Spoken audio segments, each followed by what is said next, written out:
Dia para quem já está chegando aí, já a gente começa. Um dia aqui no Facebook também, consegui já conectar aqui no Face agora.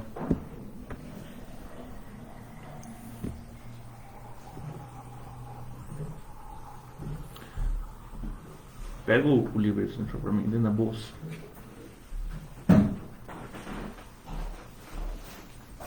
Obrigado.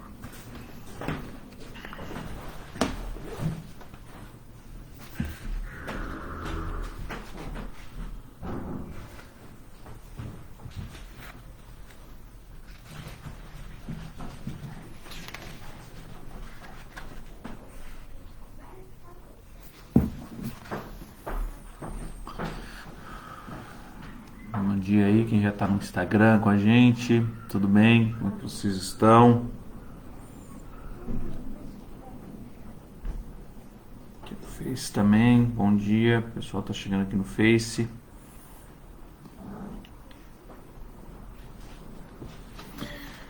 Hoje a gente vai trabalhar a pergunta número 26. Como a gente tem dito, a gente tem trabalhado estudo bíblico nesse livro aqui, Catecismo de Nova Cidade. Já são 26 perguntas que a gente foi fazendo e respondendo com as escrituras, fundamentos bíblicos, né? De tanta relevância e importância para a nossa vida cristã. E hoje a gente vai responder mais uma pergunta, né? Agora 26, que é: o que mais a morte de Cristo redime? Então essa é a pergunta que a gente vai trabalhar hoje. O que mais a morte de Cristo redime? Amém? Vamos orar para a gente começar? Pai, nós te agradecemos nessa manhã, Senhor, pelo cuidado, pelo zelo que o Senhor tem tido com as nossas vidas. Nós te agradecemos por tudo que o Senhor tem feito, pelo que o Senhor já fez, e crendo que o Senhor ainda tem coisas grandiosas e maravilhosas para realizar em nosso meio, Senhor. Por isso nós te louvamos e te exaltamos, Pai, porque nós cremos no poder que há na Tua Palavra, na promessa que há na Tua Palavra, Senhor. Nós te louvamos por isso, Senhor Jesus Cristo, porque sabemos que o Senhor é fiel para cumpri-la, Pai. Que nesta manhã o Senhor possa falar aos nossos corações, Deus, por meio da Tua Palavra, que a Tua Palavra seja glorificada, que o Teu nome seja exaltado, que o nome do Senhor Jesus Cristo seja engrandecido, Pai, nesta manhã, Pai, e que os corações possam recebê-la com gratidão por tudo aquilo que o Senhor tem feito nas nossas vidas. Perdoa os nossos pecados, todas as nossas falhas e transgressões. Lava-nos, Senhor, com o Teu sangue. Nós sabemos da necessidade que temos do Teu perdão e por isso nós clamamos, porque só o Senhor pode fazê-lo, Pai. Nós te louvamos, te exaltamos, te engrandecemos, em nome de Jesus. Amém. Amém. E amém. Amém, queridos. Hoje, então, a gente está trabalhando essa pergunta, né? Que é a pergunta de número 26.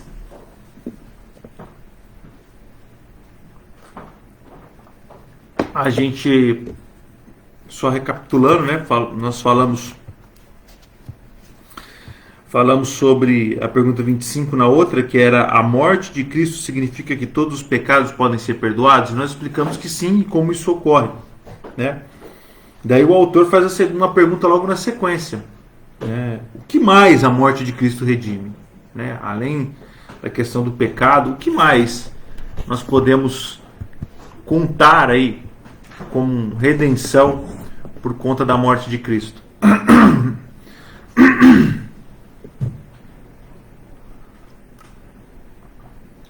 E aí a resposta é a seguinte, que a gente vai trabalhar em cima dela.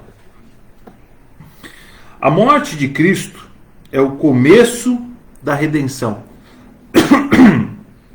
e da renovação de toda parte da criação caída, conforme Ele poderosamente dirige todas as coisas para a sua glória e para o bem da criação.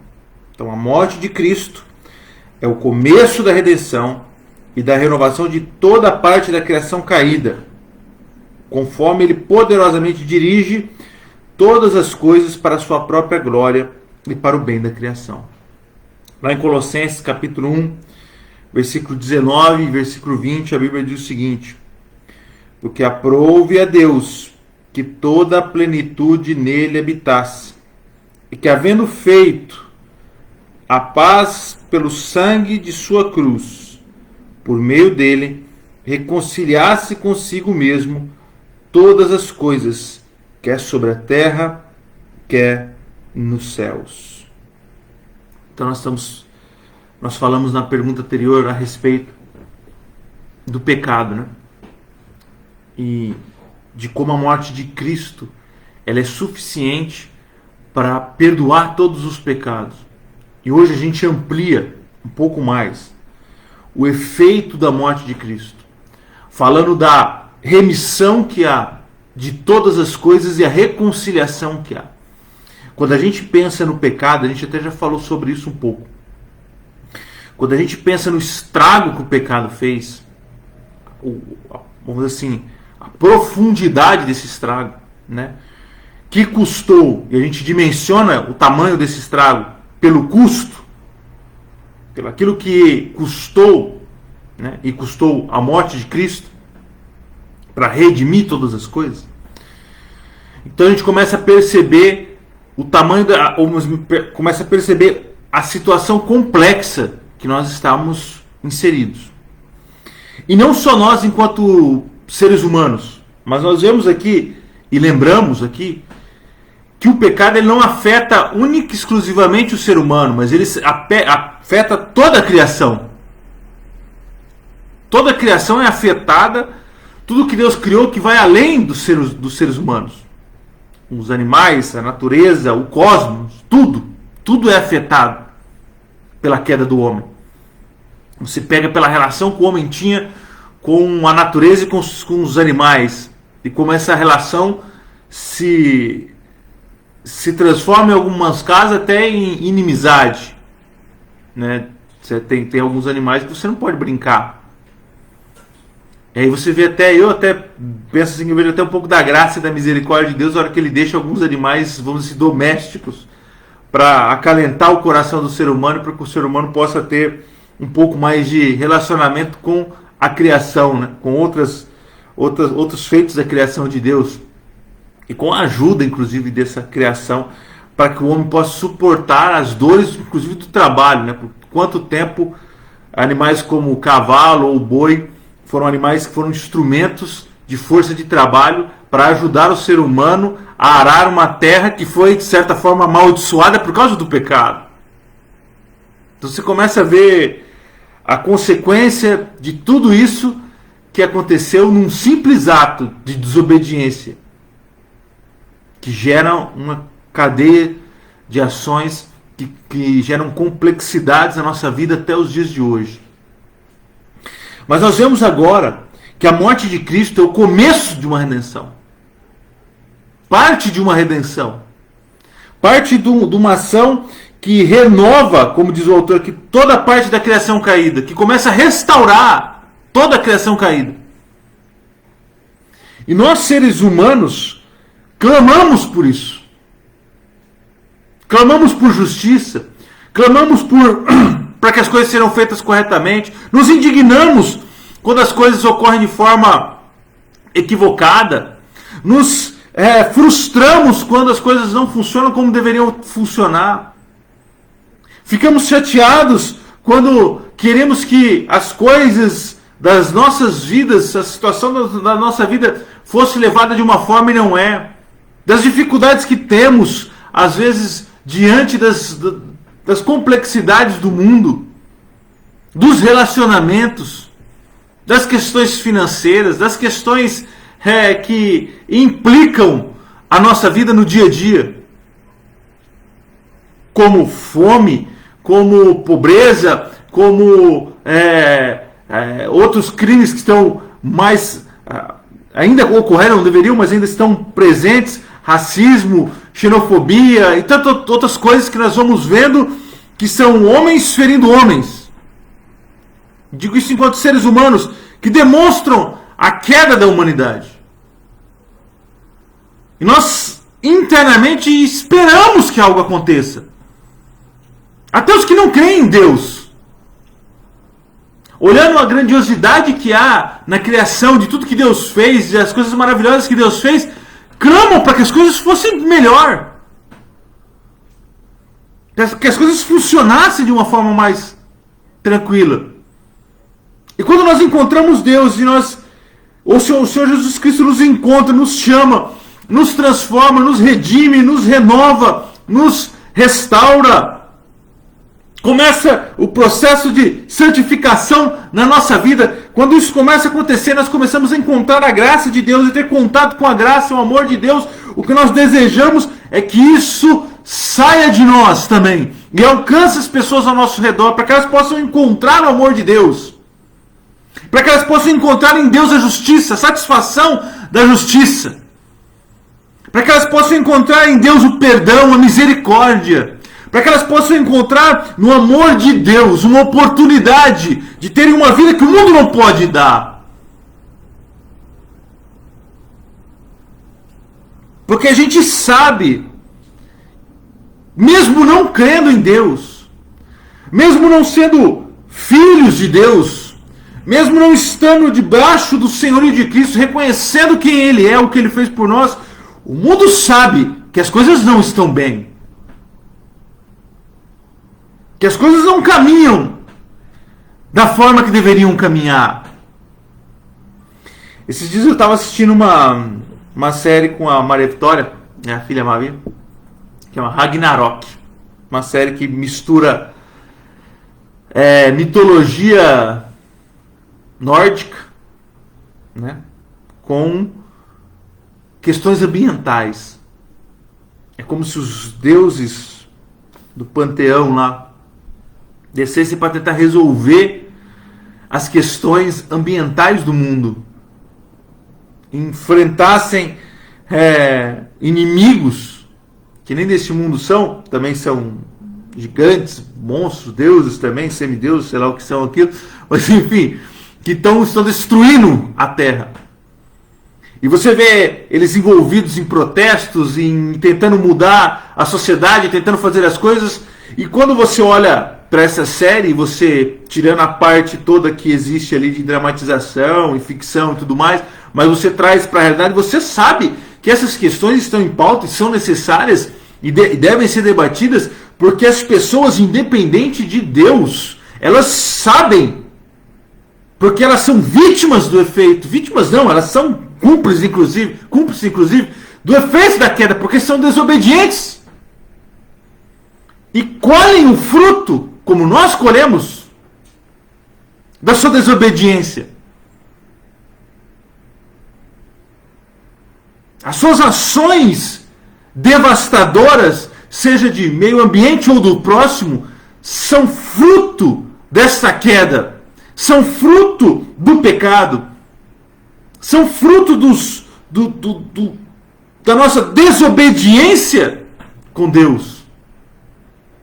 Ainda que não tenham noção disso, ainda que não entendam desta forma, mas quando você se encontra nas Escrituras e o Senhor Jesus transforma o teu coração, arrancando o teu coração de pedra e colocando um coração de carne, te dando vida, espiritualmente te dando vida, você começa a entender por que as coisas caminham desta forma.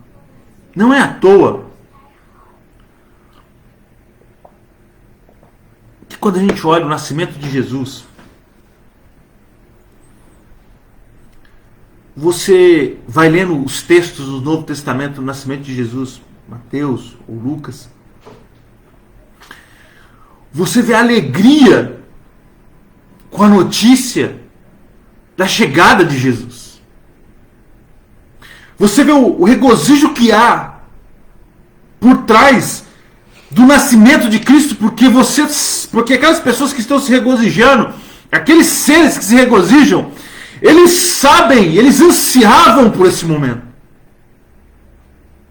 Ansiavam por um momento da remissão, pelo momento em que a redenção, o Redentor viria e causaria o impacto que causou.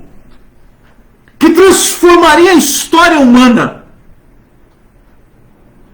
que dividiria a história humana, não só historicamente dizendo entre antes e depois de Cristo, mas espiritualmente falando.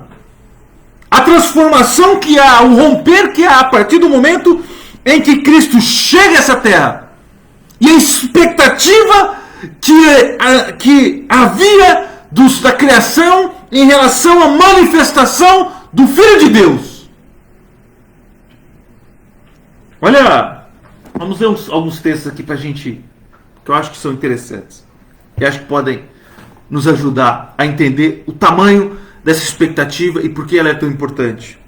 E talvez a gente se perca na leitura desses textos que falam da chegada de Jesus e a gente não compreenda, não consiga captar o tamanho do anseio que havia.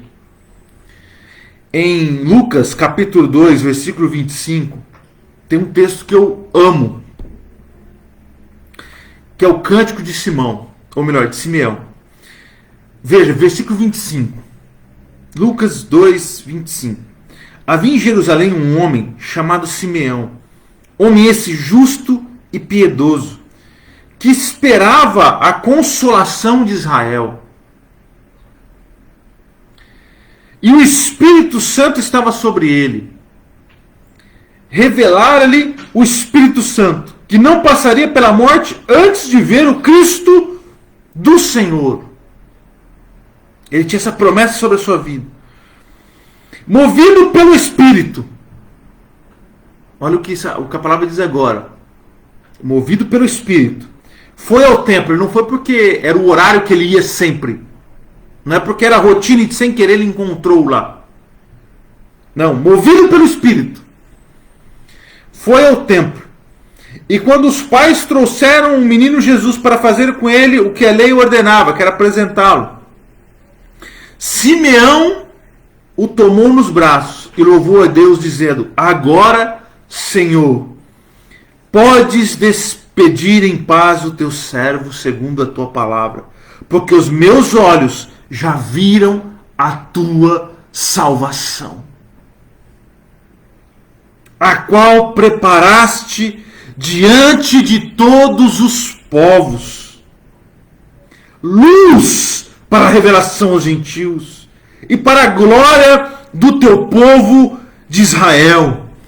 Esse homem pego, agarrado, inclusive a profecias de Isaías 42, 49, que falava sobre a vinda do Cristo, do Messias, que seria luz para a revelação aos gentios, luz para nós. Glória para os judeus, porque eles ansiavam pelo momento em que o Messias se manifestaria. Ansiavam porque sabiam que esse seria o momento da remissão, não só dos seus pecados, mas da sua situação. Era a esperança que eles tinham em Deus, sendo manifesta agora nesse menino, nessa criança. Que Simeão põe os olhos e diz: eis aí a nossa salvação. Agora eu posso morrer.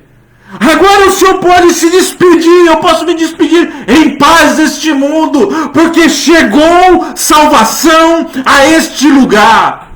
E este lugar não é só Israel, porque ele diz a todos os povos, aos gentios, é a humanidade que se beneficia do que há de acontecer por meio deste menino.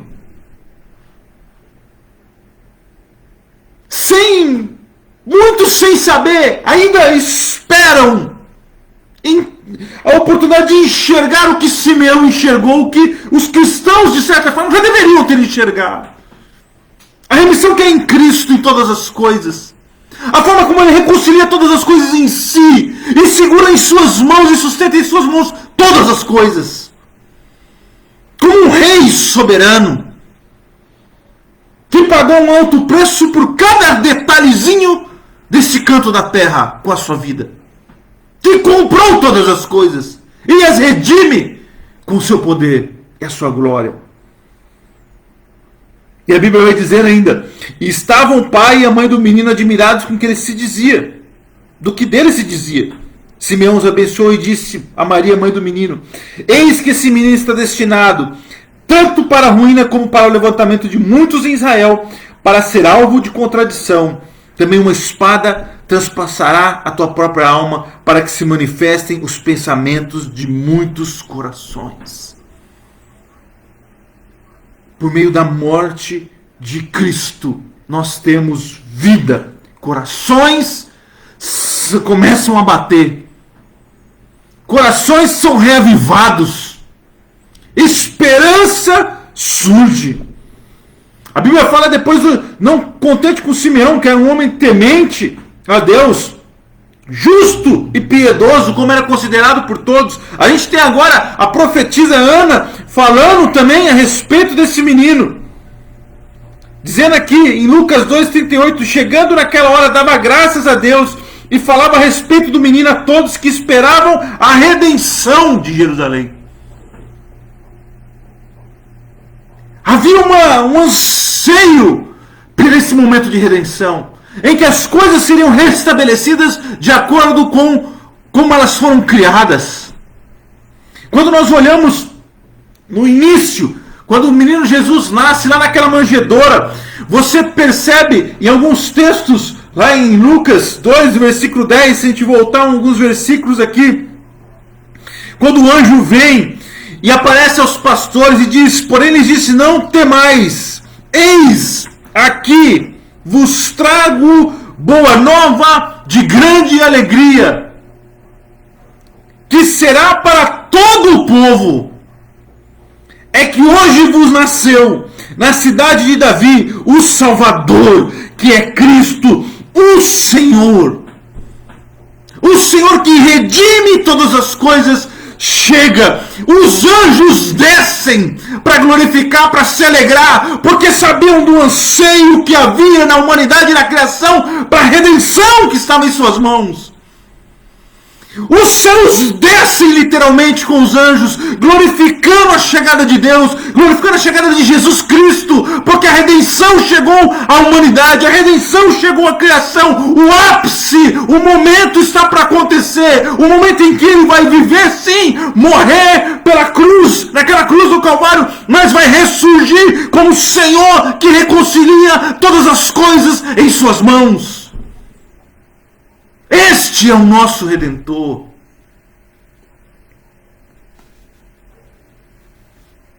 O nosso Cristo, que a humanidade ansiava. E nós como cristãos, como homens e mulheres que foram encontrados, precisamos proclamar isso. Os anjos ansiavam por isso. O apóstolo escreve isso. Aquilo que foi confiado a nós homens e que os anjos vêm aqui trazer e talvez até hoje anseiam por descer e poder proclamar a vinda de Cristo. Mas essa missão foi dada a nós, homens e mulheres redimidos por Cristo.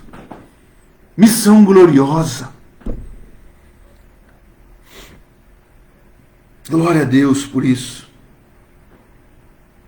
Nós vemos os pastores se reunindo, vemos os magos se direcionando até lá, até o cosmos aponta para o nascimento de Cristo, quando a estrela do Oriente brilha sobre ele. É como se os céus estivessem apontando, aí está o Redentor. A criação toda se reúne em volta daquela manjedoura para glorificá-lo e exaltar o nome daquele que sim, é o nosso Redentor e redime todas as coisas, porque ela ansiava por esse momento. Não à toa, em João capítulo 1, versículo 1, quando nós recebemos a promessa de um Senhor, quando José recebe, inclusive o pai de Jesus, recebe a promessa, dizendo que o menino se chamaria Emanuel, Deus conosco. Que nome maravilhoso! Porque nós, inimigos de Deus, estávamos afastados de Deus. Então nos é prometido uma criança, um homem, um filho que se chama Emanuel, Deus conosco, aquele que redime todas as coisas e que reconcilia todas as coisas a Ele e ao Pai. Em João 1 diz: no princípio era o Verbo estava com Deus, o Verbo era Deus. Ele estava no princípio com Deus. Todas as coisas foram feitas por intermédio dele. E sem ele, nada do que foi feito se fez. A vida estava nele, e a vida era a luz dos homens. A luz resplandece nas trevas, e as trevas não prevaleceram contra ela. As trevas não prevaleceram contra ela. É por isso que os anjos descem eufóricos para dizer para aqueles pastores: boa nova vos trago, a esperança surgiu, a luz brilhou e as trevas não prevalecem mais.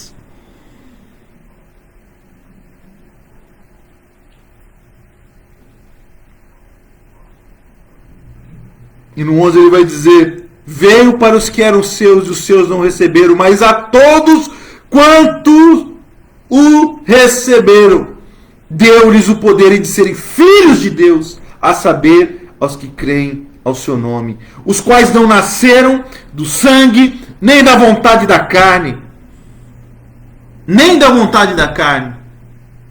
Nós trabalhamos muito esse texto numa série que fizemos sobre o novo nascimento. Nem da vontade do homem, mas de Deus. É Deus se reconciliando ou reconciliando o homem a Ele. É Cristo trazendo, como um pastor traz as suas ovelhas que ouvem a sua voz, como diz em João 10, e os seguem. E Ele entrega ao Pai cada uma delas.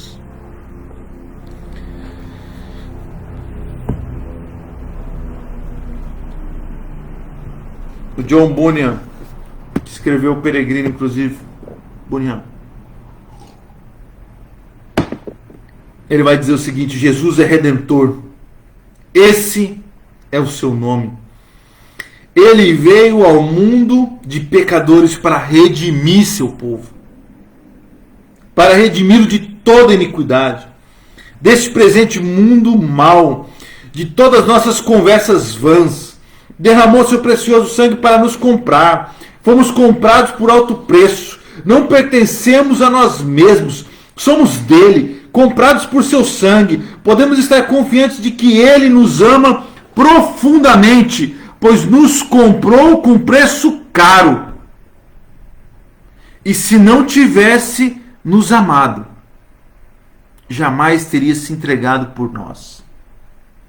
Esse foi o mais alto testemunho de seu amor. Ele nos amou e lavou nossos pecados em seu sangue. Ele nos redime da ira vindoura. O Vernon Pierre, eu vou pegar um trecho para a gente resumir aqui. Ele fala bastante coisa legal, mas eu quero pegar duas questões que eu acho que a gente pode tratar aqui nos minutos finais.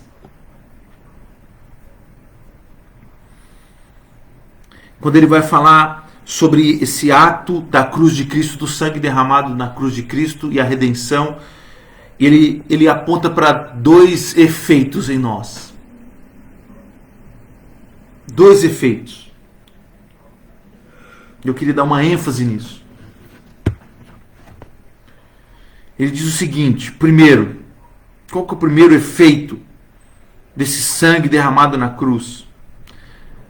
Dessa criação que estava em cativeiro devido à sua queda, devido à queda do homem. Como ele diz, trancada por trás da porta do inferno. mas que Deus se move em nossa direção usando Jesus Cristo para nos redimir. Quais são os dois efeitos que ele aponta? Primeiro efeito: dá-nos esperança quanto ao futuro. A nosso redor, em tudo, vemos evidências da queda, como, por exemplo, que eu citei, os sistemas sociais injustos, declínio moral e cultural, além de terrível sofrimento e morte. Quando você vive o momento em que nós estamos vivendo, que é um momento ímpar na história da humanidade, que é esse momento de pandemia mundial. Talvez nossos netos, bisnetos vão estudar isso de uma forma diferente do que a gente está vivendo agora. Como a gente já estudou pandemias do passado. A mensagem do Evangelho, em sua forma mais plena, diz-nos para não nos desesperarmos,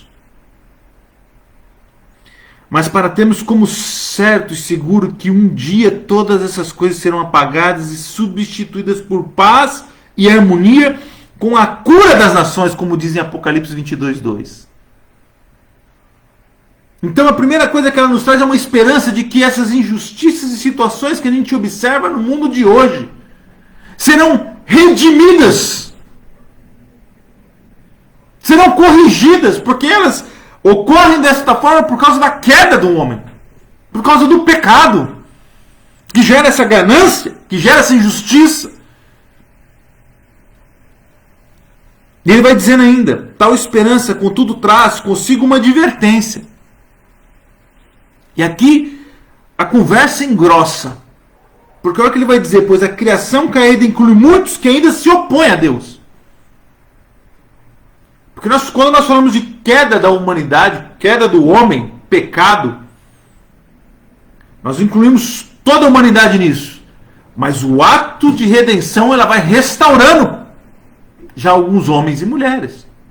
E aqui ele está dizendo que inclui muitos que ainda se opõem a Deus, que continuam a rejeitar seu governo, a rejeitar aquele a quem Deus colocou para reinar, Jesus. A obra redentora do Evangelho significa que todas as coisas, presta atenção nisso agora, todas as coisas, ele está falando sobre questões, o impacto disso no futuro, tá? A obra redentora do Evangelho significa que todas as coisas, inclusive aqueles que se opõem ao Senhor hoje, eventualmente serão levadas a se dobrar diante dele. A pergunta que cada pessoa enfrenta agora é se essa obra redentora será experimentada com profunda admiração e alegria ou com doloroso ranger de dentes. Porque quando Cristo vem e redime todas as coisas e nos chama ao arrependimento, como João Batista pregava, clamando pelo arrependimento, para que as pessoas se arrependessem, anunciando a boa nova, chega uma hora no futuro, que nós não sabemos quando, Deus sabe, em que todas as coisas serão redimidas por completo. E aqueles que se dobraram a Cristo, já se foram enxertados nessa videira verdadeira, fazem parte, são como nós lemos em João ali primeiro, feitos filhos de Deus, pela vontade de Deus, estão feitos filhos de Deus, se alegram, se admiram, como nós nos alegramos e nos admiramos hoje, com esse ato maravilhoso, redentor de Cristo. Enquanto uns estarão nessa situação, outros terão que obrigatoriamente se render a Cristo, porque um dia todo joelho se dobrará diante dele. E isto é um fato.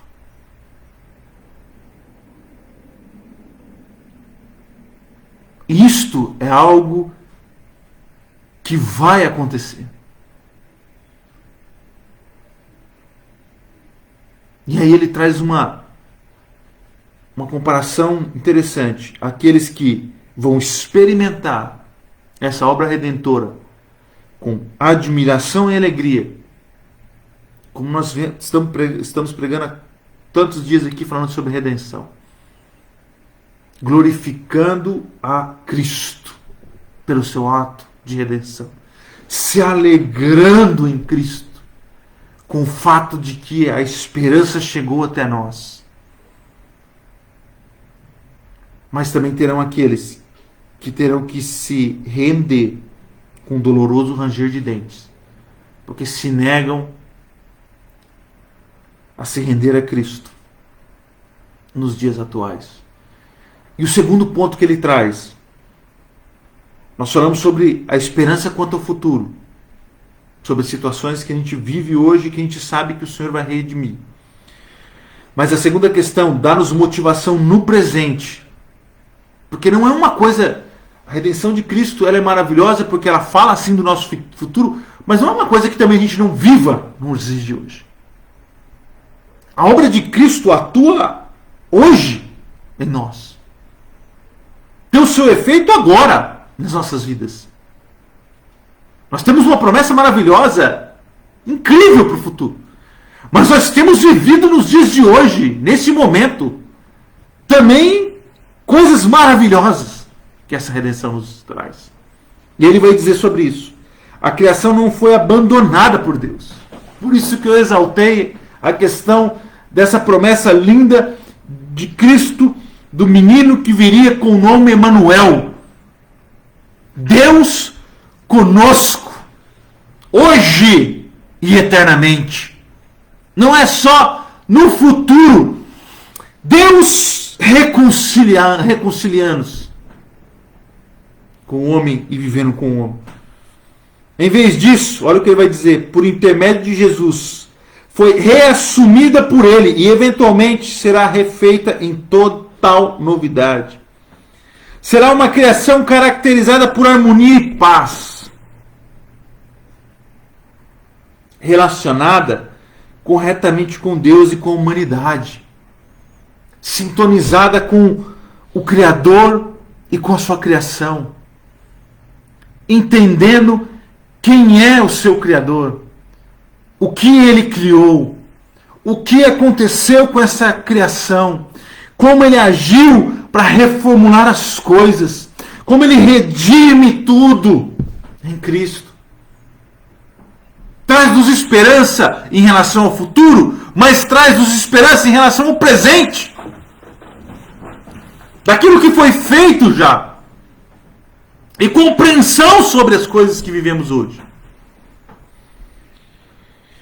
E ele vai falando aqui ainda, olha que interessante o que ele diz agora. A igreja de hoje é um posto que antecipa essa nova criação, sendo inclusive um meio primário para fazer acontecer essa nova criação.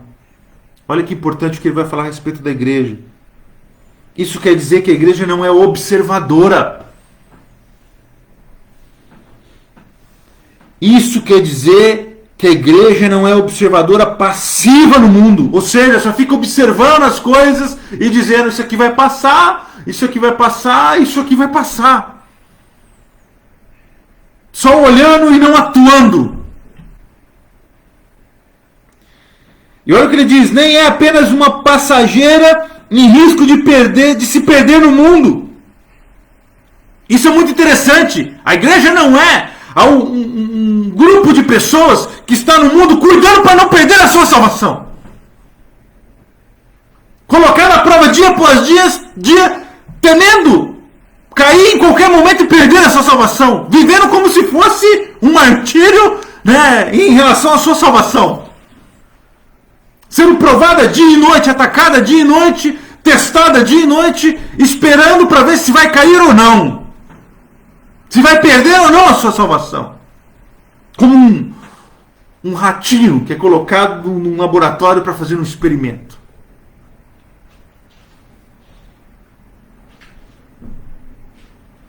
Ele vai dizer, aguardando apenas ser resgatada do meio da criação que está afundando. Vou só repetir isso aqui porque eu acho que isso é muito importante. A igreja não é apenas uma passageira em risco de se perder no mundo, aguardando apenas ser resgatada do meio da criação que está afundando. Nosso papel não é ficar agarrado no último pedaço de madeira de um barco que está afundando, tentando só nos salvar. Quem assistiu o Titanic lembra na luta que tinha do pessoal para pegar o barco, e os mais ricos, né, subiram no barco e prenderam os mais pobres embaixo lá e deixaram afundar. Isso não é igreja. Pegando o último barquinho e vendo os demais de forma passiva, observadora, o navio afundando. Olha o que ele vai dizer então, que é a igreja. Dentro dessa esperança no presente que a redenção nos traz. Na verdade, a igreja é uma comunidade divinamente comissionada de pessoas cujos os esforços fiéis neste mundo têm importância agora, neste instante. Enquanto proclamam e incorporam o poder redentor e renovador do Evangelho. Enquanto, o que ele está querendo dizer aqui, nós tomamos para nós esse Evangelho como uma verdade absoluta e convicção da nossa vida e anunciamos com a autoridade do Espírito Santo, com a autoridade do Evangelho, com a autoridade de Cristo Jesus, que nós cremos, que nasceu, que viveu, que morreu, que ressurgiu e está sentado à destra do Pai, esperando o dia para vir buscar a sua igreja.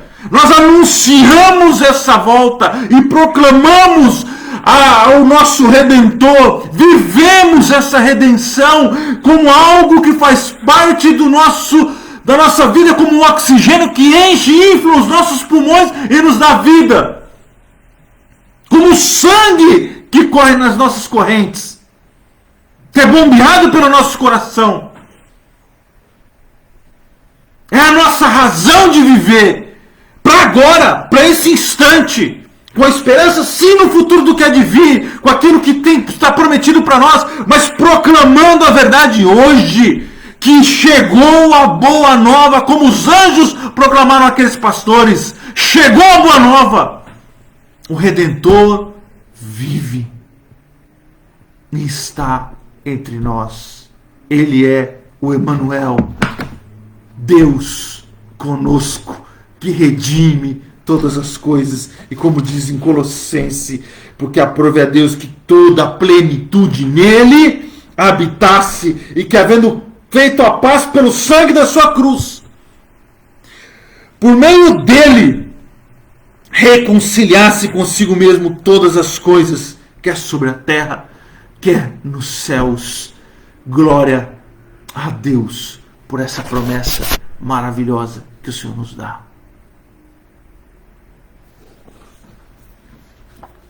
Vivemos nessa esperança, crendo nesse amor de Deus, sabendo de tudo o que Ele tem feito e fez por nós, confiando no nosso Senhor Jesus Cristo como nosso único, suficiente Senhor e Salvador. Amém. Vamos orar? Pai, nós te agradecemos nessa manhã pela Tua palavra, por tudo aquilo que o Senhor tem nos ensinado durante esses dias tão difíceis. Na esperança que há, Senhor Jesus Cristo, no futuro, naquilo que o Senhor tem reservado para os Teus filhos e filhas. Mas sabendo que no dia de hoje, agora, nesse instante, a Tua redenção tem sido manifesta no nosso meio. Temos sido reconciliados contigo. Sabemos da Tua presença real e verdadeira do Senhor, do Teu Espírito Santo, aquele que nos aconselha, que está conosco dia e noite. Nós te louvamos por isso, porque o Senhor cumpre a Tua promessa e diz que nunca iria nos abandonar e estaria conosco até os confins, até o fim dos tempos. Nós te louvamos por isso, Senhor Jesus Cristo, porque sabemos que o Senhor está conosco. Temos essa confiança, essa verdade cravada em nosso coração. E vivemos com essa verdade, Senhor. Muito obrigado por tudo que o Senhor tem feito.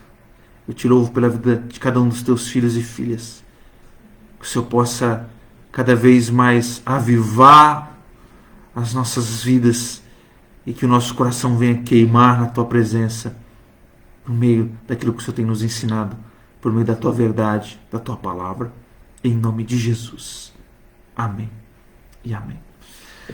Amém, queridos. Deus abençoe vocês. Tenham um ótimo domingo. Aproveitem aí esse domingão. Aqui em Londrina está um dia bonito. Um pouquinho frio, mas está sol. Que Deus acompanhe vocês aí nesse dia. Fiquem com Deus. Uma ótima semana, uma semana abençoada. Quarta-feira, 8 horas da noite, a gente está de volta com nossas mensagens em Filemon, na Epístola de Paulo a Filemon. Terceira mensagem que a gente vai trabalhar. E domingo que vem a gente volta também com o nosso estudo bíblico no Catecismo Nova Cidade. Deus abençoe vocês. Fiquem com Deus. Tchau, tchau.